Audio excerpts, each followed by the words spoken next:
Dan Allah mengkuatkan hati orang yang beriman itu, Allah tidak kuatkan secara fisik, Allah kuatkan secara hatinya. Makanya orang yang beriman itu kadang-kadang badan mereka kecil, ikhwan, tapi hati mereka yang kuat. Berapa banyak orang yang fisiknya bagus, tapi ketika kemudian dia rajin fitness, sholat di belakang imam kepanjangan dikit, kakinya gemeter. Bismillahirrahmanirrahim. Ikhwan-ikhwan yang saya cintai semata-mata karena Allah, Assalamualaikum warahmatullahi wabarakatuh. Waalaikumsalam warahmatullahi wabarakatuh. Innal hamdalillah wassalatu wassalamu ala Rasulillah wa ala alihi wa sahbihi wa man tabi'ahum bi ihsan ila yaumil qiyamah. Jamaah yang semoga Allah rahmati dan Allah berkahi, tentunya kita bersyukur kepada Allah karena sesungguhnya kondisi hati yang paling mulia adalah ketika kita bersyukur atas seluruh kenikmatan yang Allah telah berikan dan Allah curahkan kepada kita. Tentunya yang kita syukuri semata-mata bukan karena urusan pangan, bukan karena hanya urusan sandang dan papan, tetapi yang senantiasa kita syukuri adalah ketika kita diberikan oleh Allah kenikmatan-kenikmatan yang bersifat membangun kehidupan kita di akhirat kelak nanti. Karena sesungguhnya sebanyak apapun Allah memberikan kenikmatan dunia kepada antum, maka sesungguhnya dunia itu akan kita tinggalkan dan menjadi hisab untuk diri kita.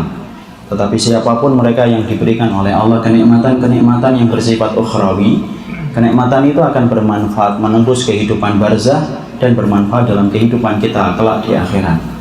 Inilah yang kita syukuri ketika kita senantiasa dimudahkan, bukan mendapatkan dan meraup untung dalam kehidupan perdagangan, tapi kita bersyukur ketika kita dimudahkan untuk melakukan ketaatan dan disibukkan di dalam perkara-perkara ibadah. Karena Allah itu apabila cinta kepada kita dan menyempurnakan nikmatnya kepada kita, maka sesungguhnya Allah itu akan menyibukkan kita di dalam ketaatan dan menyibukkan kita di dalam ibadah.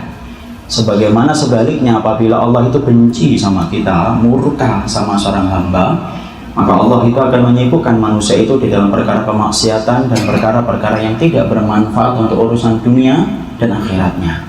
Makanya Rasulullah dengan lisannya yang mulia menyampaikan di dalam hadis yang sahih, wa min alamati sukhtillah ayashkilahu bima la yanfa. Allah itu kalau sudah tidak senang sama manusia, Allah sudah murka kepada seorang hamba karena berlapis-lapis dosa dan kemaksiatan yang dia kerjakan, Allah akan sibukkan manusia itu dalam perkara-perkara yang tidak bermanfaat dalam kehidupan dunia dan akhiratnya.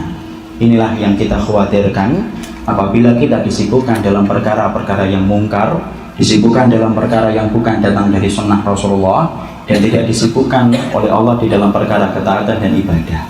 Makanya barang siapa mereka yang disibukkan di dalam ketaatan dan ibadah, inilah yang kita syukuri sebagai bentuk atas kemudahan ketika Allah memudahkan itu terjadi dan terwujud dalam kehidupan kita. Ikhwan-ikhwan yang semoga Allah rahmati dan Allah berkahi, di dalam segala sesuatu kita perlu, di dalam segala sesuatu itu adalah diracik dengan yang benar. Karena segala sesuatu dari masakan saja, ternyata masakan itu perlu racikan yang benar. Kalau antum ingin membuat nasi goreng, antum hanya punya bawang merah, tapi tidak punya nasi dan bawang putih, tidak akan berubah bawang merah menjadi nasi goreng. Karena kalau antum ingin membuat nasi goreng, berarti antum harus datangkan bawang merah, bawang putih, ditambah dengan garam, kecap, plus nasi, jangan lupa dengan kompor. Karena sesungguhnya itulah yang akan menjadikan nasi itu menjadi nasi goreng. Sama pula ketika kita membuat martabak, martabak pun perlu racikan yang benar. Racikannya adalah daging sapi yang dicincang, kemudian ada tepung dan adonannya, ada minyak zaitun dan minyak samin, kemudian digoreng. Maka kemudian jadilah martabak. Ditambah dengan cuka, menambah nikmat ketika kita makan martabak. Kita sepakat bahwasanya dalam masakan kita perlu racikan yang benar supaya menghasilkan masakan-masakan yang mampu dinikmati oleh lidah kita. Maka sama pula sesungguhnya hati kita ketika beribadah kepada Allah. Syekhul Islam Ibnu Taimiyah rahimahullahu ta'ala di dalam kitabnya Majmu' Fatawa, dinukil kembali oleh Syekh Shalih Fauzan dalam kitabnya Kitabut Tauhid juz yang pertama, beliau menjelaskan sesungguhnya hati kita perlu racikan yang benar ketika kita beribadah kepada Allah, supaya menghasilkan ibadah yang sensasional ketika kita beribadah kepadanya, ketika kita mampu meracik hati kita dengan racikan yang disampaikan oleh para ahlul ilmi. Karena ternyata, Masya Allah, bukan hanya nasi goreng yang butuh racikan, bukan hanya martabak yang butuh racikan. Hatimu ketika beribadah kepada Allah perlu racikan yang benar, supaya ibadahmu menjadi ibadah yang luar biasa, bukan di hadapan makhluk tetapi di hadapan Allah. Makanya Imam Ibnu Taimiyah mengatakan racikan yang benar ketika kita beribadah kepada Allah itu apa? Maka antum harus menjadikan hati antum menjadi 3 bagian, 3 racikan ketika kita menghambakan diri kepada Allah. Racikan yang pertama ketika kita beribadah kepada Allah, 1, antum harus punya khauf, bahwasanya beribadah kepada Allah itu harus memiliki takut. Karena apabila kita tidak punya rasa takut, antum dan saya tidak akan memaksakan diri ke masjid. Kalau para wanita tidak takut kepada Rabbnya, maka mereka akan membuka aurat. Khauf itu penting, karena sesungguhnya ketika kita beribadah akan mampu menjadikan kita beribadah kepada Allah ketika kita punya rasa takut kepada Allah. Makanya di antara salah satu pokok kebaikan itu adalah orang yang punya rasa takut. Antum ketika takut terlambat datang ke kantor, antum akan bergegas untuk mengambil start lebih awal daripada tetangga antum, karena antum tidak ingin terlambat ketika sampai ke kantor. Maka sama pula orang yang takut kepada Allah. Bedanya antara takut kepada makhluk dengan takut kepada Allah itu apa? Para salaf berkata, sesungguhnya takutmu kepada Allah menjadikan kamu semakin mendekat kepada Allah. Tapi takutnya kita kepada makhluk, antum takut kepada preman, antum takut kepada orang yang wajahnya sangar, kepalanya botak, maka antum akan menghindari orang itu ketika antum punya rasa takut. Tidak nyindir ya. Beliau orang baik insya Allah. Saya ralat, preman aja. Jadi ternyata ketika kita takut kepada makhluk akan menjadikan kita itu menghindari makhluk itu. Tidak ada yang kemudian takut kepada preman kemudian mendekat kepada preman. Kenapa? Takut kepada makhluk menjadikan kita menjauh dari makhluk. Itu yang dikatakan para salafus salih. Adapun takut kita kepada Allah menjadikan kita semakin dekat kepada Allah ketika kita takut kepadanya. Antum bangun sepertiga malam yang terakhir tidak menjadi bangkai pada sepertiga malam yang terakhir karena antum takut. Antum tahu sholat malam mampu memadamkan api neraka.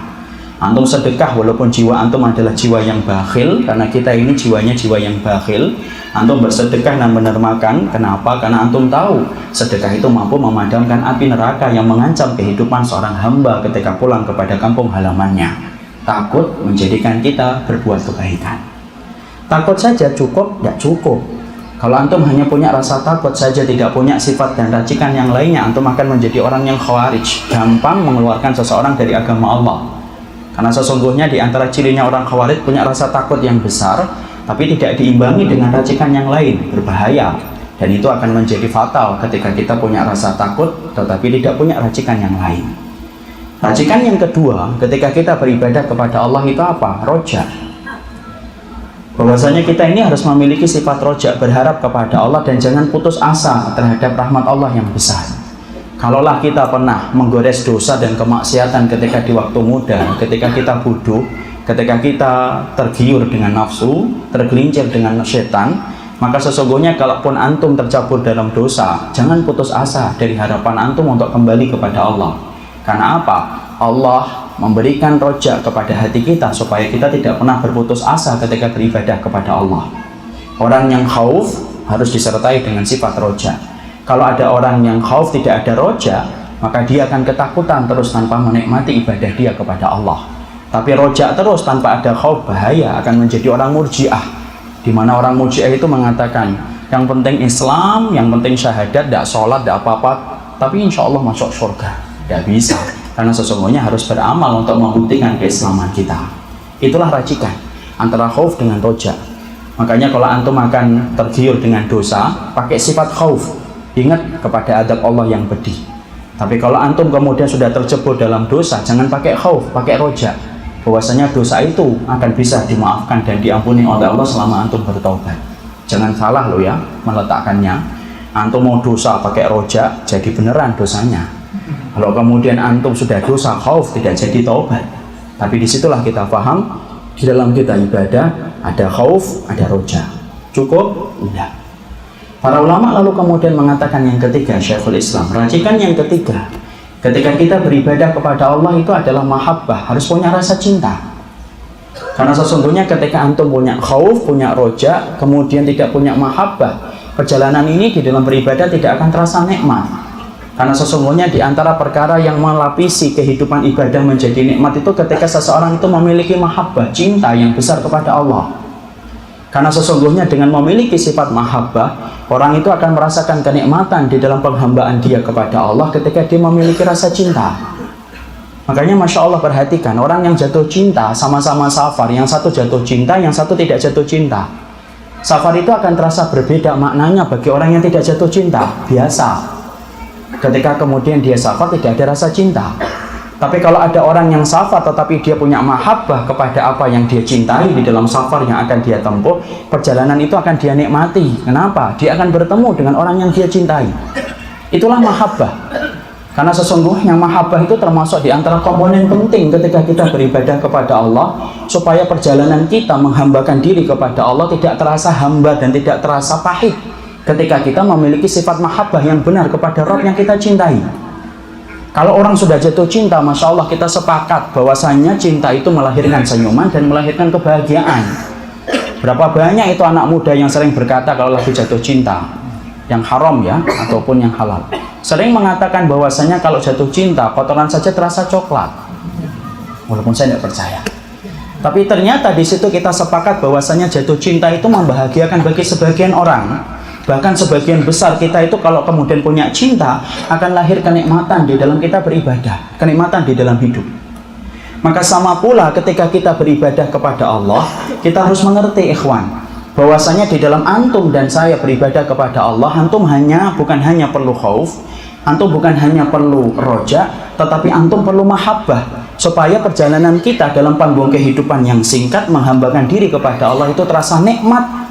Di dalam kita beribadah ketika kita memiliki sifat cinta kepada zat yang kita sembah dalam kehidupan ibadah.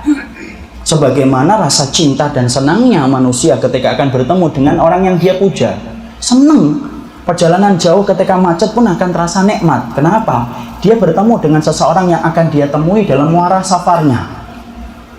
Inilah yang menjadikan Nabi ketika Nabi mendidik para sahabat, disampaikan oleh Syekh Utsaimin dalam Syarah Riyadhus Shalihin juz yang ketiga. Syekh Utsaimin menerangkan Rasulullah itu merupakan seorang nabi yang berhasil bagaimana menanamkan jiwa kepada para sahabat, kecintaan mereka kepada Allah itu begitu besarnya. Sehingga kemudian kita mendapati cerita-cerita yang fantastik terjadi kepada para sahabat yang susah dinalar dengan logika kita. Kenapa? Karena mereka punya rasa cinta yang besar kepada Rabb yang mereka sembah. Kita mendapati Sa'ad bin Abi Waqqas, mendapati ibunya itu protes kepada Sa'ad bin Abi Waqqas ketika masuk Islam.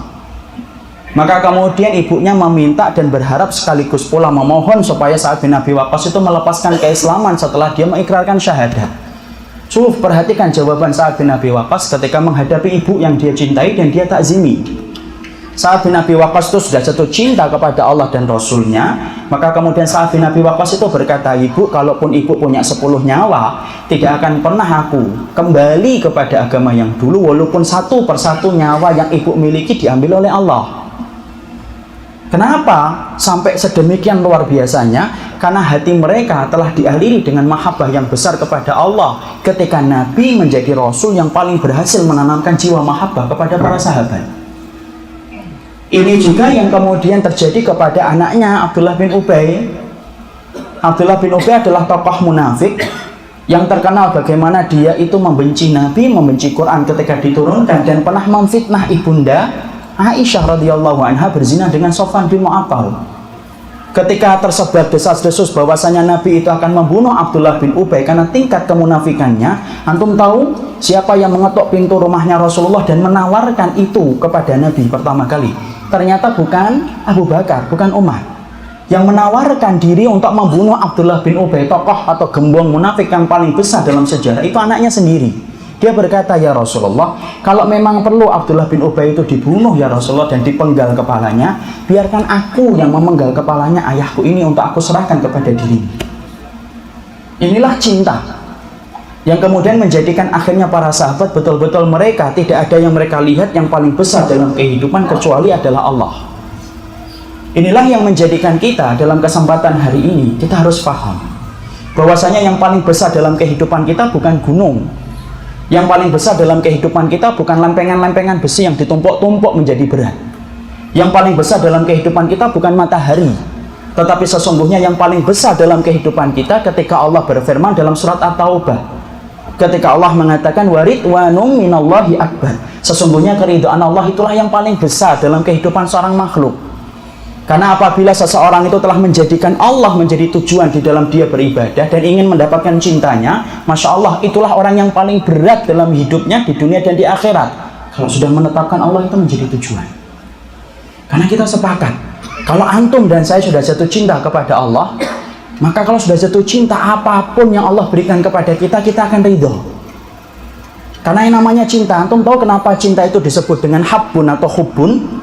Di dalam silsilatul amalul qulub, kenapa cinta itu disebut dengan habbun atau hubbun?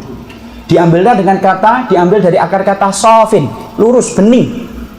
Kenapa? Karena orang yang sudah jatuh cinta, dia bening melihat kepada apa yang dia cintai. Orang kalau jatuh cinta itu kan bening melihat apa yang dia cintai. Seorang suami kalau sudah jatuh cinta sama istrinya, baru nikah, masih anget-anget nikahnya, istrinya ngorok ataupun suaminya ngorok, maka kemudian suami akan bilang, "Tidak apa-apa, inilah instrumen paling indah yang pernah saya dengar." Kenapa? Baru cinta, bening dia.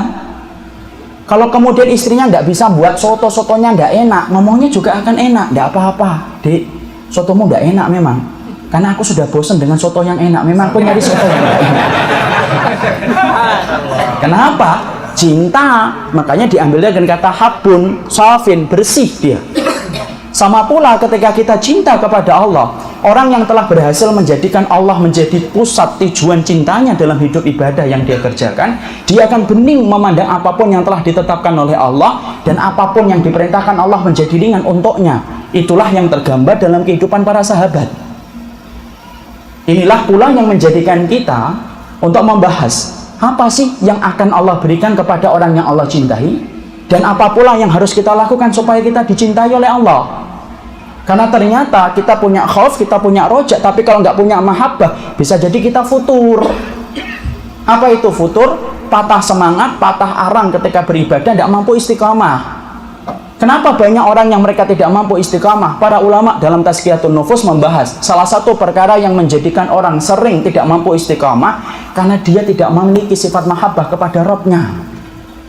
Karena iman kita hari ini, ikhwan, belum tentu menjamin iman kita ketika meninggal dunia. Kecuali orang-orang yang telah betul-betul menjadikan Allah itu menjadi tujuan yang dia cintai dalam seluruh kehidupan. Jadi inilah yang menjadikan kita hari ini kita akan bahas apa yang terbesar dalam kehidupan kita. Bukan gunung, bukan matahari, tetapi yang terbesar dalam kehidupan kita ketika kita mendapatkan cinta dan ridhonya Allah yang turun dalam kehidupan kita. Itulah yang paling dahsyat, dan kita akan membicarakan bagaimana kita mampu dicintai oleh Allah. Maka mari kita bicarakan apa yang kemudian disampaikan oleh Rasulullah ketika Rasulullah itu mengkondisikan para sahabat supaya para sahabat itu cinta kepada Rabbnya. Nabi itu menuturkan dan menyampaikan kepada para sahabat keutamaan-keutamaan yang Allah berikan kepada orang yang Allah cintai. Karena Allah kalau sudah jatuh cinta, Allah tidak pernah main-main kepada orang yang Allah cintai. Sebagaimana laki-laki yang betul-betul jatuh cinta, dia tidak bermain-main dengan perempuan yang dia cintai. Wallahi, Allah itu tidak mirip dengan makhluknya, dan Allah itu kalau jatuh cinta, Allah tidak pernah main-main. Makanya setidaknya diterangkan dalam kitab Silsilatul Amalil Qulub oleh Syekh Shalih Munajjid hafizahullah ta'ala, maka kemudian Rasulullah itu menerangkan setidaknya 4 keutamaan yang Allah berikan kepada orang-orang yang Allah cintai dan Allah ridhai, di mana 4 keutamaan ini tidak pernah Allah berikan kepada orang-orang selain mereka. Khusus, limited edition kepada orang yang Allah cintai dan Allah ridhoi, supaya mampu juga kita mengukur apakah kita sudah dicintai oleh Allah ataukah belum. Karena sering kita mengukur posisi kita di mata manusia, tapi kita sering lalai mengukur posisi kita di hadapan Allah itu sampai seberapa dekatnya. Maka kita perhatikan apa yang Allah lakukan ketika Allah jatuh cinta, sembari kita meraba dalam hidup kita, sudahkah kita dicintai oleh Allah ataukah belum. Makanya Rasulullah SAW mengatakan 4 perkara. Kita jelaskan satu-satu. Yang pertama yang dijelaskan oleh Rasulullah dalam hadis qudsi yang diriwayatkan oleh Imam Bukhari. Hadis qudsi adalah hadis yang disampaikan oleh Allah, terkadang lafadznya dari Allah, terkadang lafadznya dari Rasul. Ya, dalam hadis qudsi tersebut Allah berfirman, "Wa ma yazalu 'abdi yataqarrabu ilayya bi syai'in mimma aftaratu 'alaihi wa la yazalu 'abdi yataqarrabu ilayya bin nawafil hatta uhibbahu. Fa in kuntu ahbabtuhu kuntu sam'ahu alladhi yasma'u bihi wa basarahu alladhi yubsiru bihi wa yadahu allati yabtishu biha wa rijlahu allati yamshi 'alaiha wa la in sa'alani la'utiyannahu wa la in ista'adani la'u'idannahu. Allah berfirman di atas arsy-Nya ketika mengabarkan kepada kita lewat lisan Rasulullah tentang apa yang Allah lakukan ketika Allah itu jatuh cinta. Suf ikhwan, bukan hanya antum yang jatuh cinta, Allah pun jatuh cinta, dan cintanya Allah cinta yang tidak menyerupai dengan cintanya makhluk. Karena apa? Laisa kamitslihi syai'un. Allah tidak mirip dengan siapapun. Tapi Allah itu punya rasa cinta. Maka Allah kemudian berfirman, kalau aku mendapati seorang hambaku, dia melakukan perkara-perkara yang wajib, lalu kemudian dia menambahnya dengan perkara-perkara yang sunnah, hatta uhibbahu, sampai aku ini jatuh cinta kepadanya. Jadi kalau antum ingin dicintai oleh Allah, di dalam penggalan awal hadis ini, Allah mengatakan, kalau aku mendapati hambaku melakukan yang wajib, kemudian dia menambahnya dengan yang sunnah. Jadi bukan hanya yang wajib, yang senantiasa dia rutinkan, dia merutinkan pula terhadap perkara-perkara yang sunnah. Jadi orang-orang yang mengamalkan sunnah, tolong ya, jangan remehkan sunnah. Karena sunnah itu merupakan bagian dari jalan kita menuju surganya Allah dan memetik cintanya dari Allah. Maka Allah mengatakan, wa ma yazalu 'abdi yataqarrabu ilayya bi syai'in mimma aftaradtu alaihi. Kalau aku mendapati hambaku melakukan yang wajib, ketika mereka tidak pernah letih melakukan yang wajib, dia menambahkan dengan yang sunnah. Hatta uhibbahu, sampai aku ini jatuh cinta kepadanya. Apa yang dilakukan oleh Rabb yang kita cintai dengan seluruh jiwa kita kalau jatuh cinta? Allah lalu menerangkan, fa in kuntu ahbabtuhu, kalau aku ini sudah jatuh cinta, kata Allah, kuntu sam'ahu alladhi yasma'u bihi.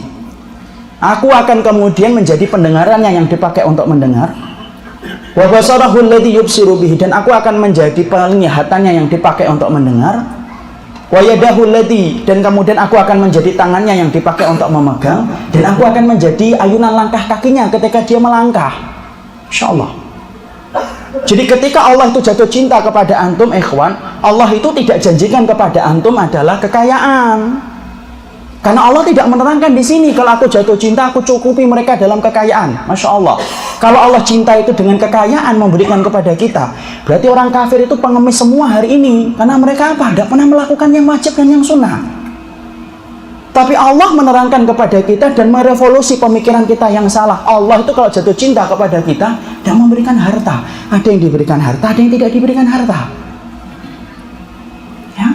Tetapi Allah ketika mendapati seorang hamba yang Allah cintai, ketika dia melaksanakan yang wajib dan mengamalkan yang sunnah, maka kemudian aku akan menjaga pendengarannya, aku akan menjaga penglihatannya, aku akan menjaga tangannya, aku akan menjaga dari kakinya. Dan Imam Nawawi rahimahullahu ta'ala berkata, minal ma'asi wal dhunub.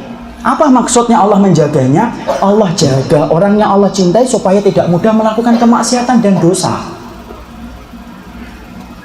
Jadi orang-orang yang apabila mereka telah dicintai oleh Allah, tanda pertama yang kita lihat dalam kehidupan mereka adalah Allah mudahkan mereka melakukan ketaatan, tetapi Allah sukarkan dan sulitkan mereka untuk melakukan kemaksiatan. Karena apa? Allah dalam ridhonya dan cintanya tidak pernah meridhoi seorang hamba yang Allah cintai ketika dia mendekat kepada neraka. Padahal neraka itu bagian dari kemurkaan Allah. Jadi Masya Allah. Makanya kita lihat dalam kehidupan orang-orang yang dicintai oleh Allah itu apa? Allah jaga mereka. Mari kita ambil contoh-contoh orang yang jelas pasti dicintai oleh Allah. Bagaimana Allah itu memberikan kepada mereka sesuai dengan apa yang Allah katakan di dalam hadis ini.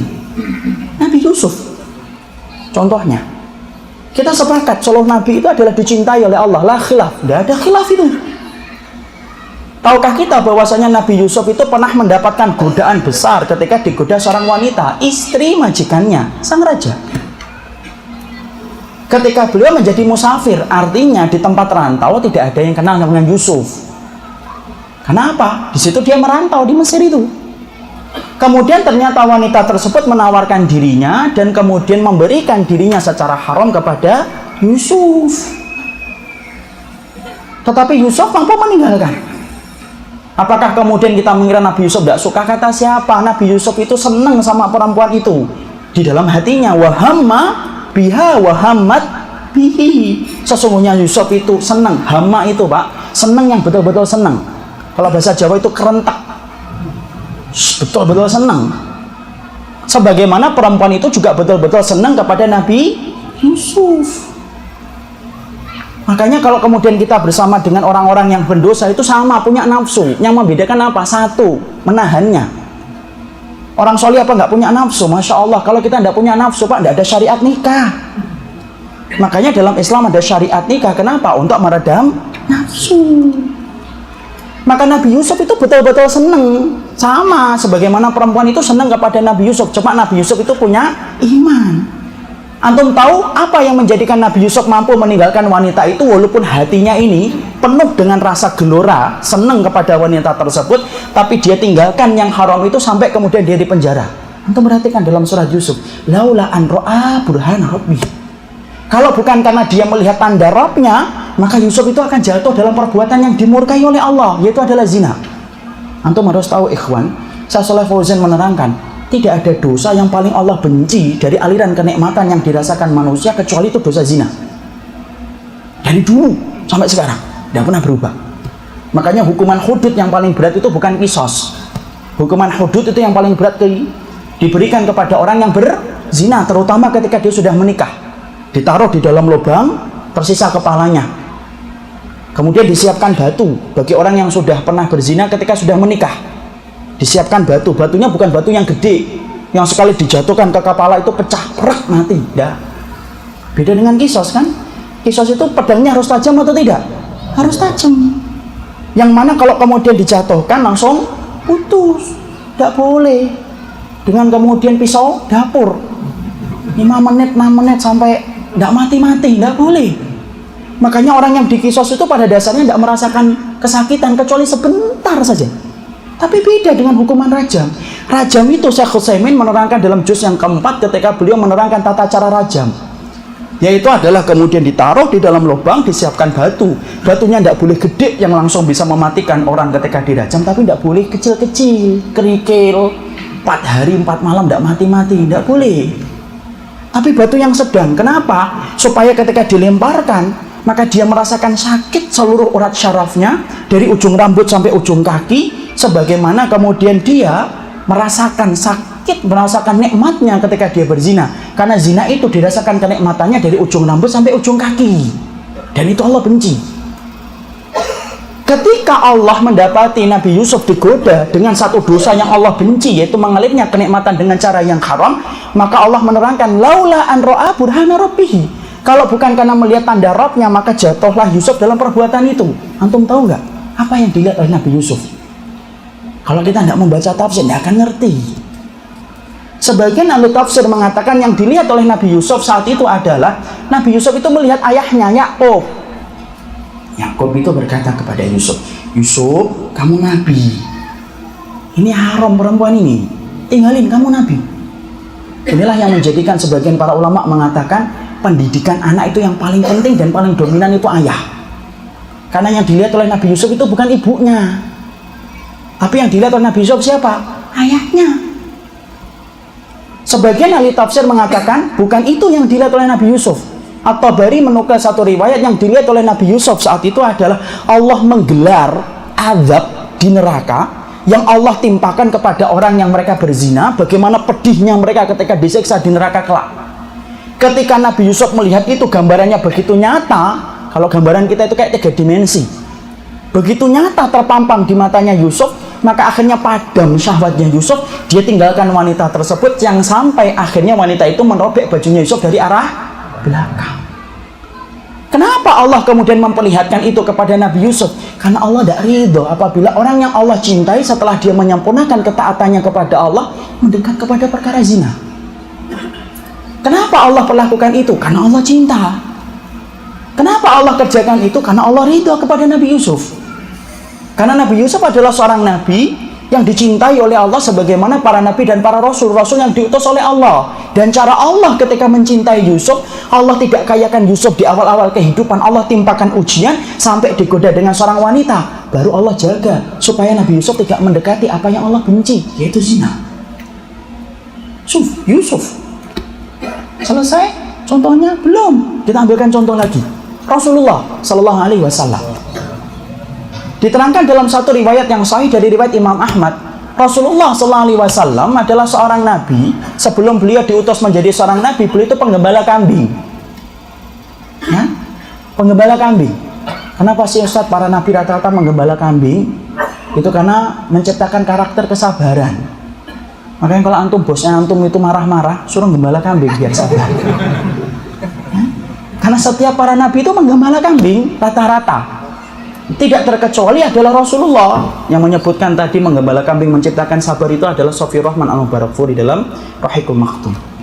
Rasul menggembala kambing ketika masih muda bersama dengan teman beliau, sahabat beliau, Kharijah Mekah, di luar kota Mekah. Ketika lagi sibuk menggembala kambing, apa yang terjadi ikhwan? Yang terjadi adalah fasami asautan ta'ti min hayati Mekah. Tiba-tiba Nabi itu mendengar suara musik yang datang dari arah kota Mekah. Bertalu-talu suara itu sampai terdengar oleh kupingnya Rasulullah. Maka Rasul yang saat itu masih muda, belia, yang betul-betul kemudian tidak pernah mendekati kepada perkara jahiliyah, kemudian karena tidak ngerti, tanya kepada teman yang kemudian menemani beliau, "Mahada saud, ini suara apa sih ini?" Lalu kemudian temannya mengatakan, "Sautun arisa fulan bi fulana." Ini suara pesta perkawinan orang musyrik, orang Quraisy. Mereka sedang menikahkan pernikahan mereka. Jadi tradisi pernikahan sampai pakai musik yang kerasnya luar biasa, itu sebenarnya kebiasaan orang-orang musyrikun. Maka ketika Nabi mendapati bahwasanya itu adalah suara pesta perkawinan ketika orang-orang Quraisy menikahkan anak-anak mereka, faqama min majlisihi, Nabi itu berdiri dari tempat duduknya. Nabi pengen tahu, bukan untuk ikut serta. Nabi pengen tahu yang dilakukan oleh orang musyrik, orang Quraisy itu ketika menikahkan anak itu kayak apa acaranya. Maka kemudian Rasulullah itu kemudian berdiri mengayunkan langkah kakinya menuju ke kota Mekah. Tapi antum tahu, fayahtu khutwatan, baru melangkahkan kaki beberapa langkah, faja'alallahu nu'asa fi ainaihi, Allah itu membuat ngantuk yang mengenai kepada kedua bola matanya Rasul. Dibuat ngantuk ikhwan. Yang mana rasa kantuk itu tidak mampu ditahan oleh Rasul. Lalu kemudian Nabi akhirnya duduk di bawah sebuah pohon tertidur dengan pulasnya. Walam yuqiduhu illa min harrati syamsi. Tidak ada yang membangunkan Nabi saat itu kecuali satu, terpaan matahari mengenai wajahnya Nabi. Baru kemudian Nabi itu bangun. Saking nyenyaknya beliau tidur di sebuah pohon ketika Allah yang menidurkan itu, Nabi bertanya. Ketika suara itu sudah tidak terdengar karena tidurnya pules, sebagaimana tertidurnya Ashabul Kahfi di dalam goa, cuma beda. Kalau Ashabul Kahfi sampai ratusan tahun. Nabi lalu bertanya, "Aina saut, loh, suara yang tadi kita dengarkan mana?" Temannya lalu kemudian menjawab, "Dhahaba saut, sudah hilang Muhammad, selesai. Kamu tertidur dengan begitu pulasnya." Masya Allah. Sampai kemudian beberapa hari kemudian Rasulullah pun mendengarkan suara yang sama. Ada pesta perkawinan lagi yang dilakukan oleh orang-orang Quraisy. Kembali Rasulullah mendengarkan. Dan kembali Rasulullah itu ingin datang ke kota Mekah. Dan kembali Allah kirimkan ngantuk yang mengenai kepada bola matanya Nabi. Tertidur lagi Nabi di bawah pohon. Dan tidak dibangunkan oleh Allah kecuali matahari yang menerpa wajahnya. Dan Nabi bertanya kembali, "Mana suara tadi?" Habis. Dan Nabi itu baru tahu setelah beliau menjadi seorang Rasul, baru kemudian beliau tahu ternyata yang menidurkan saya saat itu dari suara yang kemudian datang dari kota Mekah, yang menidurkan aku adalah Allah semata. Lihat ikhwan, ditidurkan dari suara kemaksiatan dan dosa. Ya. Makanya kalau ada orang yang tertidur ketika majelis ilmuwan, khutbah Jumat apalagi, Rasulullah itu ditidurkan oleh Allah bukan dalam perkara-perkara ketaatan, tetapi sesungguhnya Rasulullah ditidurkan oleh Allah ketika Rasulullah mendengar sesuatu yang dibenci oleh Allah datang dari arah kota Mekah. Allah nidurkan karena Allah tidak ridho pendengaran Rasulullah itu sampai mendengarkan sesuatu yang dibenci oleh Allah. Siapa yang mampu menidurkan kita? Allah. Sebagaimana Allah yang mampu menjadikan kita ketawa dan mampu menjadikan kita ini menangis. Kenapa Allah lakukan itu kepada nabinya dan rasulnya? Karena Allah cinta dan ridho kepada Rasulullah. Allah tidak ridhoi orang yang Allah cintai apabila jatuh dalam perbuatan yang Allah murkai. Makanya orang yang dicintai oleh Allah, ikhwan, Masya Allah, hebat betul kehidupan mereka. Ada yang kaya, ada yang tidak kaya, ada yang pintar, ada yang tidak pintar. Tapi nampak bagaimana mereka ketika beriman kepada Allah, dimudahkan oleh Allah dalam ketaatan, dan Allah sulitkan dalam perkara kemaksiatan. Allah jadikan orang yang Allah cintai itu buta, ikhwan. Tapi bukan buta yang tidak bisa melihat, buta. Dia tidak bisa melihat kemaksiatan dan kekufuran, tidak bisa melihat dosa dan perkara yang dibenci oleh Allah. Tutup matanya, mengingkari hatinya. Allah akan jadikan orang yang Allah cintai itu tuli. Apa itu artinya tuli? Tuli bukan tuli yang tidak bisa mendengar. Tuli, dia tidak bisa mendengarkan kemaksiatan yang dibenci oleh Allah. Gusar hatinya kalau mendengarkan sesuatu yang dibenci oleh Allah. Dan Allah akan jadikan tangan dan kaki orang yang Allah cintai lumpuh. Tapi bukan lumpuh yang tidak bisa bergerak. Lumpuh, dia bisa mendatangi tempat kemaksiatan dan tempat yang Allah benci. Karena begitulah konsep Allah ketika Allah telah jatuh cinta kepada hambanya. Allah sempurnakan rasa ridhonya. Allah jadikan orang-orang itu sempurna di dalam ketaatan, mudah melakukan ibadah, dan Allah tutup pintu menuju kepada kemaksiatan. Loh, ini pernah terjadi pula ini kepada salah seorang tabi'ut tabi'in, namanya Abu Bakar. Diceritakan dalam kitab Sifatus Shafa oleh Ibnu Jauzi. Antum tahu ada yang namanya Abu Bakar, tapi bukan Abu Bakar As-Siddiq. Abu Bakar ini hampir persis ceritanya dengan Nabi Yusuf. Cuma konteksnya beda. Persamaannya dengan Nabi Yusuf itu apa? Sesungguhnya Yusuf saat itu, sesungguhnya Abu Bakar saat itu merupakan pemuda yang tampan. Wangi, tampan. Disenangi banyak perempuan. Sampai ada di antara perempuan-perempuan yang senang itu membuat makar kepada Yusuf, kepada Abu Bakar, supaya dia mampu melampiaskan nafsunya kepada Abu Bakar. Dibuat rencana, detail, rapi. Diundang Abu Bakar ke rumahnya. Datang. Lalu kemudian akhirnya ditutup, dikunci, kemudian dipegang kuncinya, dimasukkan ke satu tempat yang tidak mampu diraih oleh Abu Bakar. Wanita itu berkata kepada Abu Bakar, ayo kita bersenang-senang, lampiaskan nafsumu pada diriku, dan akan aku tutupi semua yang terjadi di antara kita. Tapi kalau kamu mencoba untuk keluar, aku akan teriak dan aku akan mengabarkan bahwasanya kamu datang untuk memperkosa diriku. Masya Allah, pilihannya susah. Ya. Hampir kemudian dibuka-buka, perempuan itu berkata, kalau kamu nekat keluar, maka sesungguhnya aku akan teriak-teriak dan kamu akan dihakimi masa bahwasanya kamu datang untuk memperkosa diriku. Ikhwan, coba Masya Allah. Tiba-tiba Allah itu memberikan ilham kepada Abu Bakar. Apa yang dikatakan oleh Abu Bakar? Ainal ma', mana tempat air? Jadi kemudian seakan-akan Abu Bakar berkata, biarkan aku membersihkan dulu deh.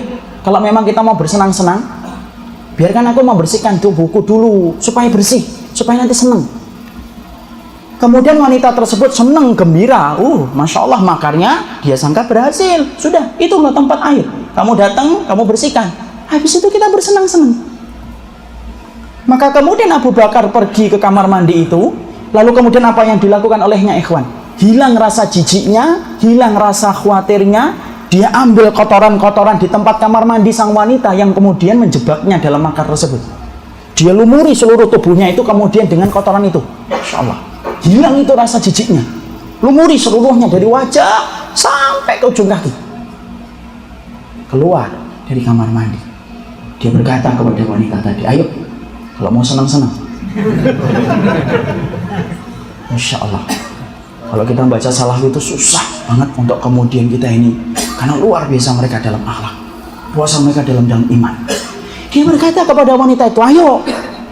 Maka wanita itu tidak dihilangkan rasa jijiknya kan sama Allah. Dia jijik, kemudian ngomong, teriak, dan berkata, bentak-bentak Abu Bakar, apa yang kamu lakukan? Dibuka pintunya, diusir Abu Bakar dari rumahnya. Masya Allah, sesuai dengan apa yang diharapkan oleh Abu Bakar, walaupun dia menebus dirinya dengan lumuran kotoran. Keluar, ikhwan. Antum tahu peristiwa itu kemudian tidak berhenti, langsung dilanjutkan sampai kemudian akhirnya Abu Bakar tidur di rumahnya. Setelah dia membersihkan, dia mandi, dia bersihkan, tidur. Dalam tidurnya itu kemudian dia mendengar suara Allah meridhai apa yang telah dia kerjakan ketika meninggalkan wanita karena semata-mata takutnya kepada Allah. Apa yang terjadi? Bangun, keluar itu minyak, keluar itu bau wangi di dalam tubuhnya. Dimana kemudian ketika dia pergi ke Mesir, orang-orang tanya, ini minyak wangi apa yang kamu kenakan? Beda dengan minyak wangi yang biasa kamu kenakan. Ini layaknya minyak kasturi. Tapi kemudian dia itu tidak bisa jawab, nggak ngerti, saya nggak pakai minyak kasturi. Pulang dia ke rumah, dia mandi, dia bersihkan, nggak hilang-hilang, ikhwan. Masya Allah. Kalau ada kayak gini, penjual minyak wangi nggak laku. Masya Allah, akhirnya dia kemudian mandi lagi, tapi minyak wangi itu tidak pernah hilang dari tubuhnya. Sampai akhirnya mereka, para tabi'in, teman-temannya, sahabatnya itu memberikan lakop, memberikan gelar kepadanya Abu Bakar Al-Miski, Abu Bakar yang wanginya sebagaimana minyak kasturi. Disitulah kemudian kita mendapati apa yang tadi disampaikan oleh Allah. Allah itu kalau jatuh cinta sama antum, sama saya, ikhwan, ada yang dimudahkan oleh Allah rezekinya, ada yang disulitkan. Ingat ikhwan, kalaupun antum disulitkan rezekinya, bukan berarti Allah itu membenci antum.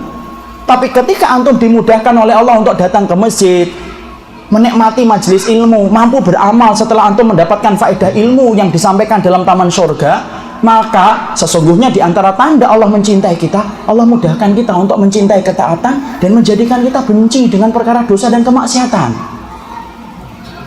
Kalau kita belum mendapati itu dalam tumbuh dalam jiwa kita dan hati kita, berarti kita memang belum dicintai oleh Allah. Karena Allah itu adalah zat yang tidak pernah menyelisih janji. Dan Allah jelas katakan, fa in kuntu ahbabtuhu, kalau aku sudah jatuh cinta kepadanya, kuntu samahul ladzi yasma'u bihi, aku menjadi pendengarannya, aku menjadi penglihatannya, aku menjadi tangannya, menjadi kakinya, dan semuanya itu dijaga oleh Allah. Siapa yang mampu mengalahkan penjagaan yang datang dari Allah? Tidak ada. Mustahil kita mendapati makhluk yang mampu menandingi Allah ketika menjaga hambanya. Makanya Allah mensifati dirinya itu apa? Al-Hafidh, maha penjaga. Kalau antum membaca syarahnya, penjelasannya, siapa yang dijaga oleh Allah? Salah satunya hamba-hamba Allah yang beriman, yang Allah cintai. Selesai penggalan hadis itu? Belum. Allah kemudian masih melanjutkan, kalaupun wala in sa'alani, kalau mereka meminta sesuatu kepada diriku, kata Allah, kalau mereka minta, aku kasih apa yang mereka minta. Wala ini sta'adani, kalau mereka meminta perlindungan kepada diriku, aku berikan itu perlindungan kepada mereka. Masya Allah. Jadi orang-orang yang mereka dicintai oleh Allah, kalau meminta sesuatu, para ulama sebagian mengatakan meminta urusan akhirat, Allah kabulkan. Jadi kalau mereka meminta urusan akhirat, mereka dikabulkan oleh Allah, tidak pernah ditolak. Dan kalau mereka meminta perlindungan kepada Allah, Allah berikan perlindungan itu kepada mereka. Makanya wali-walinya Allah, jangan pernah ngelawan wali-walinya Allah ketika mereka bertakwa. Melawan orang yang beriman itu, walaupun antum punya 1000 tentara, tidak akan pernah mampu melawan orang yang beriman. Kenapa? Sesungguhnya saat itu kita berhadapan dengan orang yang dijaga oleh Allah. Kita ambil ceritanya Imam Ahmad ketika Imam Ahmad dijaga oleh Allah. Imam Ahmad, ikhwan, itu kemudian menolak untuk mengatakan Quran itu makhluk. Kenapa? Mengatakan Quran itu makhluk itu bahaya, ikhwan. Apa bahayanya, Ustaz? Kalau antum mengatakan Quran itu makhluk, berarti antum menjadikan Quran itu sama dengan makhluk. Bisa salah, bisa benar. Itu pemahaman bahaya. Imam Ahmad menolak untuk mengatakan Quran itu makhluk. Dia katakan Quran itu kalamullah. Berakibat apa? Berakibat akhirnya beliau dihukum, diambil dari rumahnya, diseret untuk dibawa ke penjara. Kemudian akan dicambuk, ikhwan. Padahal antum tahu, hukuman cambuk pada zaman itu terkenal betul. Di dalam penjara, Imam Ahmad itu ketemu dengan mantan pencuri atau pencuri yang menjalani hukuman. Dia berkata dan menceritakan cambukannya itu kayak apa. Kalau antum membaca dalam sirah, Ibnu Jauzi itu menceritakan cambukan yang dulu diberlakukan kepada Imam Ahmad. Kalau diberikan kepada gajah, gajah itu akan mati saking kerasnya cambukan itu. Saat itu kemudian maling itu memberikan kekuatan sama Imam Ahmad. Tuh, maling menguatkan Imam Ahmad. Karena Imam Ahmad tetap manusia biasa. Maling itu berkata, wahai Imam Ahmad, kau adalah guru kami. Saya saja mencuri aja, dicambuk ratusan kali saya sabar kok. Lihat. Jadi orang yang sabar itu bukan hanya orang yang taat, pendosa pun sabar. Makanya kalau maling tidak sabar itu kan tidak mampu. Bos, kapan maling? Sabar. Maling itu mengatakan kepada Imam Ahmad, sabar. Imam Ahmad kemudian sabar, ikhwan. Lalu kemudian akhirnya betul-betul dicambuk. Bukan masalah cambukan yang istimewa, tapi kalau antum detail memperhatikan dalam sirahnya, maka kemudian kita akan mendapati sebuah kisah nyata merupakan bentuk karomah yang Allah berikan kepada Imam Ahmad. Apa itu? Yaitu adalah ketika cambukan itu mengenai kepada tali celananya Imam Ahmad, Masya Allah, hampir melorot, lepas itu talinya. Padahal kita tahu saat itu disaksikan ribuan orang yang menjadi murid-muridnya Imam Ahmad. Imam Ahmad itu ikhwan, kata Imam Adz-Dzahabi, paling sedikit yang menghadiri majelisnya Imam Ahmad itu 5.000 orang. Ya, 2 kalinya, 3 kalinya enggak. 5.000 orang kata Imam Adz-Dzahabi. Yang menulis 500 orang, yang enggak menulis 4.500. Kalau di sini 100 enggak nulis semua. Yang nulis itu yang jadi ulama, yang di depan-depan itu. Yang di belakang ngapain itu? Mereka melihat akhlaknya Imam Ahmad. Pada saat ketika beliau dihukum, Masya Allah, maka ribuan orang menyaksikan, dan salah satu cambukan itu mengenai kepada tali celananya Imam Ahmad dan hampir melorot. Apa yang dikatakan oleh Imam Ahmad? Imam Ahmad lalu kemudian berdoa kepada Rabbnya, ya Allah, tutup auratku sebagaimana aku melaksanakan perintahmu. Aku sabar atas apa yang aku rasakan. Masya Allah. Yang secara logika tidak mungkin ada yang mampu untuk menahan celananya Imam Ahmad untuk memperlihatkan auratnya Imam Ahmad. Imam Ahmad, imam besar, menikah umur 40 tahun karena sibuknya untuk belajar. Ternyata kemudian dijaga oleh Allah, ditutup rapat itu kemudian talinya, tiba-tiba mengencang kembali, padahal tangannya Imam Ahmad terbelenggu, dan tidaklah cambukan itu dikenakan kepada Imam Ahmad sampai selesai, kecuali Allah nutup rapat auratnya Imam Ahmad sampai Imam Ahmad dilepaskan. Ini orang yang dicintai oleh Allah. Jadi Masya Allah, kalaupun kita baru mendapati satu ini tak ya ikhwan, bahwasanya Allah itu akan mencintai antum, akan menutupi antum dari kemaksiatan dan dosa. Masya Allah, harga dunia itu tidak ada sebandingnya dengan apa yang diridai oleh Allah. Tapi ternyata bukan hanya satu. Ini baru satu hadis. Makanya barang siapa di antara kita ketika bercermin dalam cermin besar kita, kemudian kita mendapati diri kita dimudahkan dalam ketaatan, dalam ibadah, jangan takjub, jangan mentazkiyah diri kita sendiri, jangan rekomendasi diri kita, tapi apa? Maka kemudian terus melakukan ketaatan itu supaya kita betul-betul layak dicintai oleh Allah. Tapi yang jelas ketika kita dicintai oleh Allah, Allah akan berikan kepada kita penjagaan. Ketika melihat yang bukan mahramnya, kita akan dimudahkan untuk menundukkan pandangan. Ketika kemudian kita mendengar sesuatu yang dibenci oleh Allah, kita akan ringan untuk meninggalkannya. Ketika kita mendapati tawaran-tawaran yang menggiurkan, ketika itu haram dan syubhat, kita akan gampang mengatakan, enggak, saya enggak butuh ini. Siapa yang memberikan kekuatan? Bukan kita, ikhwan. Antum mampu melakukan ketaatan, bukan kita ini hebat. Bukan kita ini Superman ketika kita beriman. Tapi ketika kita mampu melakukan ketaatan, disebabkan karena Allah itu yang menolong kita dalam ibadah. Ini yang penting untuk kita pahami. Yang pertama, Allah ketika mencintai kita, Allah akan jadikan betul kehidupan orang yang Allah cintai dijaga betul oleh Allah. Dan beruntung orang yang mereka dalam hidupnya memetik ridhanya Allah dan mendapatkan ridhanya Allah. Selesai Ustaz? Dilanjutkan dengan hadis yang kedua dalam riwayat Muslim. Dalam hadis riwayat Muslim lalu diterangkan oleh Rasulullah, Innallaha idza ahabba 'abdan da'a Jibril. Faqala ya Jibrilu inni uhibbu fulanan fa'hibbuhu. Fayuhibbuhu. Fayunadi fi ahli sama innallaha yuhibbu fulanan. Fa'hibbuhu fayuhibbunahu wa yad'u lahu al-qabulu fil ardi. Rasulullah sallallahu alaihi wasallam mengatakan, menjelaskan di dalam salah satu hadis yang sahih, Allah itu kalau jatuh cinta kepada hambanya, ketika Allah jatuh cinta kepada hambanya, Allah itu akan memanggil malaikat Jibril. Antum tahu siapa malaikat yang paling dicintai oleh Allah? Malaikat Jibril. Makanya malaikat Jibril itu kelak merupakan malaikat yang paling terakhir dicabut nyawanya oleh Allah. Itu malaikat Jibril. Makanya disebut dengan Ruhul Amin. Allah kalau jatuh cinta, Allah itu tidak diam, Allah tidak nutup, tapi Allah panggil malaikat Jibril, malaikat yang paling dicintai dan paling diridhai oleh Allah. Maka ketika Allah kemudian panggil malaikat Jibril, kemudian Allah mengabarkan, inni uhibbu fulanan, aku mencintai fulan. Diceritakan namanya, diceritakan amal perbuatan yang dikerjakan oleh dirinya, ya? Diceritakan oleh dirinya. Mau adzan dulu? Oke, insyaallah. Kita sambung setelahnya. Bismillah. Kita lanjutkan sebentar, ikhwan.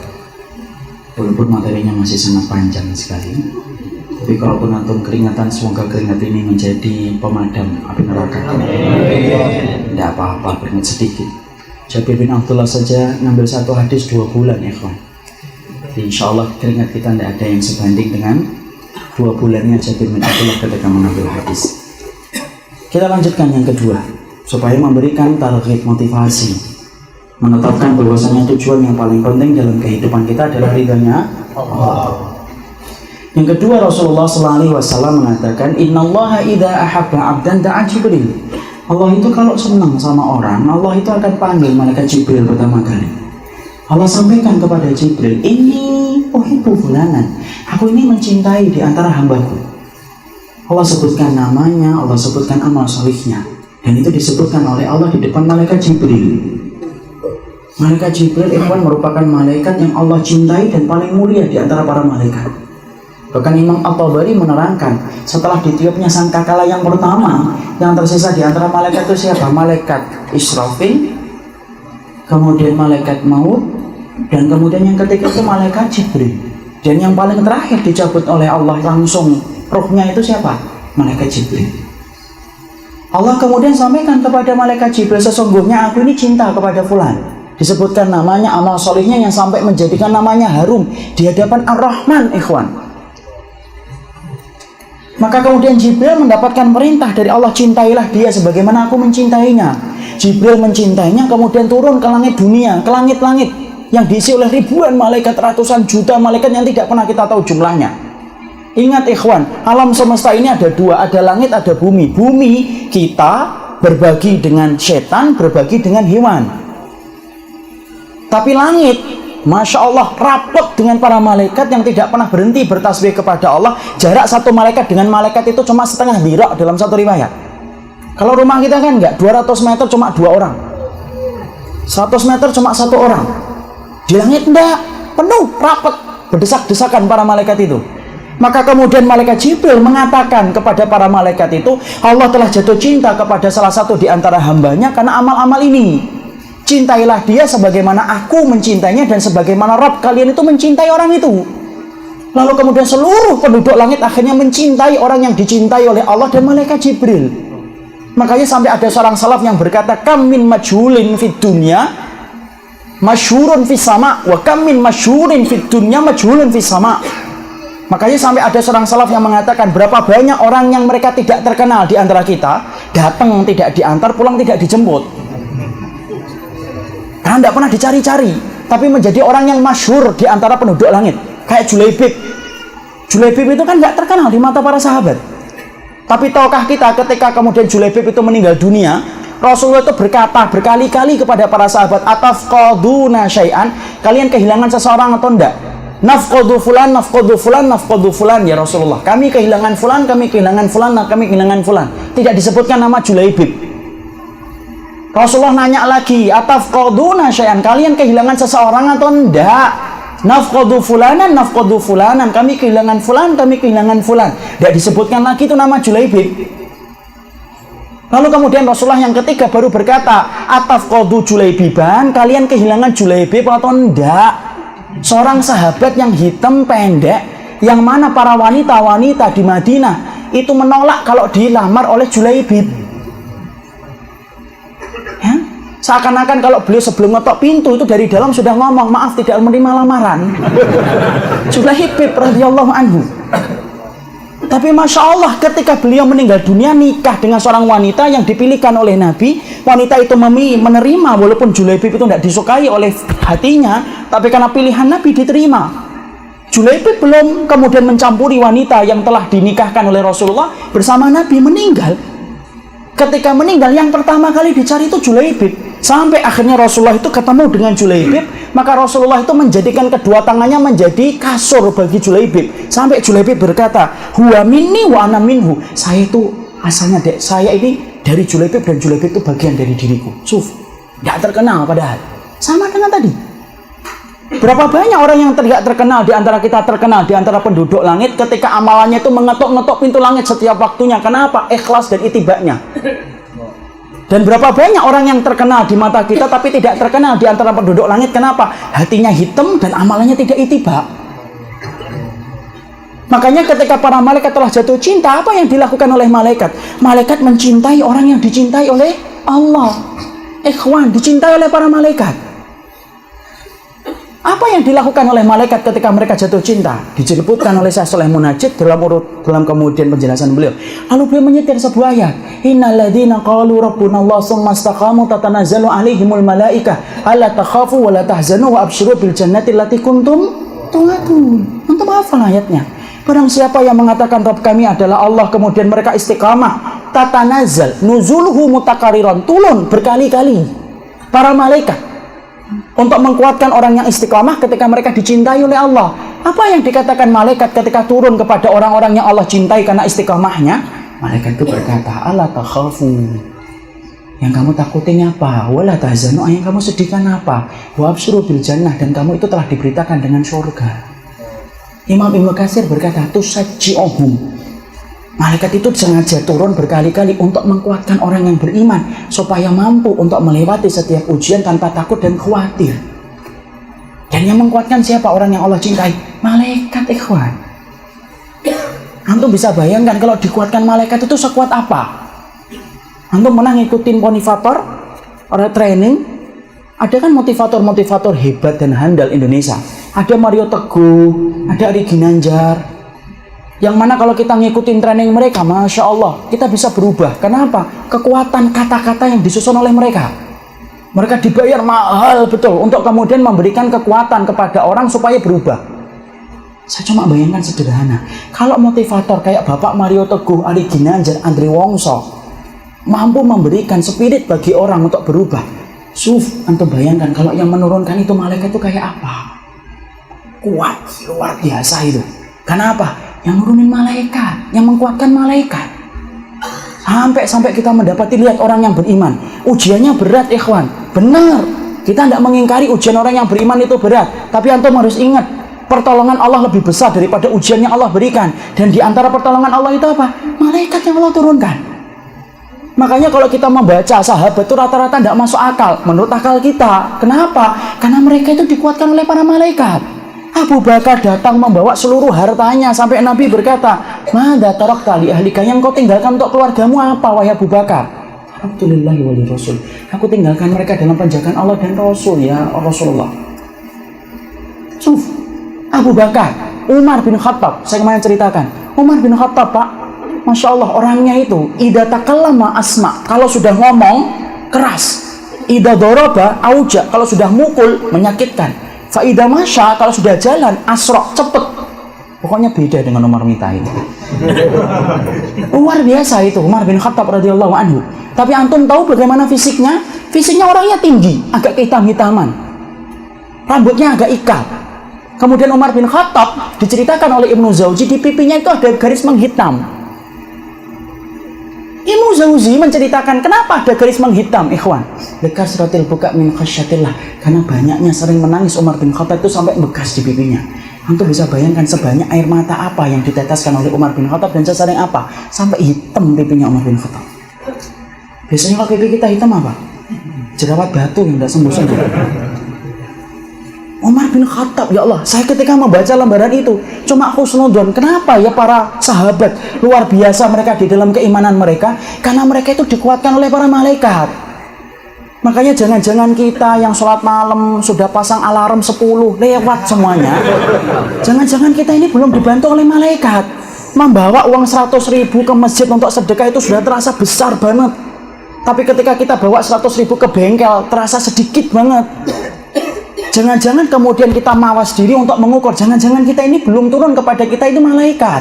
Kenapa? Kalau kita termasuk orang yang dicintai oleh Allah, Allah turunkan malaikat. Dan Allah mengkuatkan hati orang yang beriman itu, Allah tidak kuatkan secara fisik, Allah kuatkan secara hatinya. Makanya orang yang beriman itu kadang-kadang badan mereka kecil, ikhwan, tapi hati mereka yang kuat. Berapa banyak orang yang fisiknya bagus, tapi ketika kemudian dia rajin fitness, sholat di belakang imam kepanjangan dikit, kakinya gemeter. Tapi ada orang yang tampaknya kurus, tapi Masya Allah, ketika dia sholat sampai 2 jam, 3 jam, tidak terasa. Padahal makanannya berbeda kualitasnya daripada yang pertama. Kenapa? Allah kuatkan hati melalui para malaikat yang Allah turunkan. Itu yang dikatakan oleh Allah dalam surat Fussilat tadi. Makanya Masya Allah, kisah orang yang beriman itu menggetarkan jiwa. Makanya sampai kemudian dikatakan tidak ada orang yang paling hebat dalam iman kecuali adalah orang-orang yang beriman dan solih kepada Rabbnya. Sampai Allah kuatkan hati mereka. Contoh nih ikhwan, saya ambilkan kisah nyata. Saya ini pernah menemani beberapa dokter ke Suriah. Semoga Allah menjaga apa yang saya telah kerjakan. Saya ceritakan karena ingin menceritakan tentang orang-orang Syam. Syam ikhwan adalah tempat yang terbaik di akhir zaman. Syam itulah yang dikatakan oleh Rasulullah sallallahu alaihi wasallam, tuba li ahli Syam fa inna malaikatur rahman basitatun ajnihatiha ala ardi Syam. Beruntung itu penduduk Syam karena setiap para malaikat Ar-Rahman itu ketika mengepakkan sayapnya, maka mereka itu memilih kota Syam. Itu Syam. Syam yang dikatakan oleh Hudzaifah ibnu Yaman, ya Rasulullah, kalau saya harus keluar dari kota Madinah, mana kota yang engkau rekomendasikan buat kami ya Rasulullah? Rasulullah kemudian mengarahkan telunjuknya mengarah ke kota Syam dan berkata, fa innallaha takaffala li bisyami wa ahlihi. Allah telah menjaminkan untukku bagaimana kebersihan tanah Syam dan bagaimana kemurnian iman orang-orang Syam. Syam ikhwan, yang kelak menjadi tempat turunnya Isa alaihi salam. Syam, bukan di Bali, apalagi di Bekasi, enggak. Di Syam itu. Maka tahukah kita ketika saya pernah menjadi orang Indonesia, saya banyak mengambil hal-hal yang luar biasa dari orang Syam itu. Ya, ketika ngantar seorang dokter, 2 orang dokter dari UGM ketika misi kemanusiaan ke rumah sakit. Di sana kemudian Masya Allah, saya itu mendapati betul apa yang dikatakan Nabi itu. Ternyata saya mendapati orang-orang yang luar biasa dalam iman itu, salah satunya orang Syam. Walaupun mereka dibodohkan selama puluhan tahun, tapi dengan adanya ini berkah mereka betul-betul kembali kepada agama Allah dan betul-betul luar biasa. Anak-anak kecil ikhwan, umur 6 tahun, 5 tahun, Masya Allah itu kalau habis kita kasih permen, karena kita beli permen untuk memberikan hadiah kecil untuk mereka, itu Masya Allah ngucapin alhamdulillahnya luar biasa. Itu kadang-kadang ngikutin kita ketika kita balik ke rumah sakit itu sambil mengatakan apa? Allahu yahfadkum, Allahu yahmikum. Tahu artinya? Semoga Allah menjagamu, semoga Allah merawatmu. Umur 5 tahun. Kalau diucapkan umur 14 tahun, anak maklum. Ini 5 tahun, 6 tahun. Ucapannya sudah Allah dan Allah.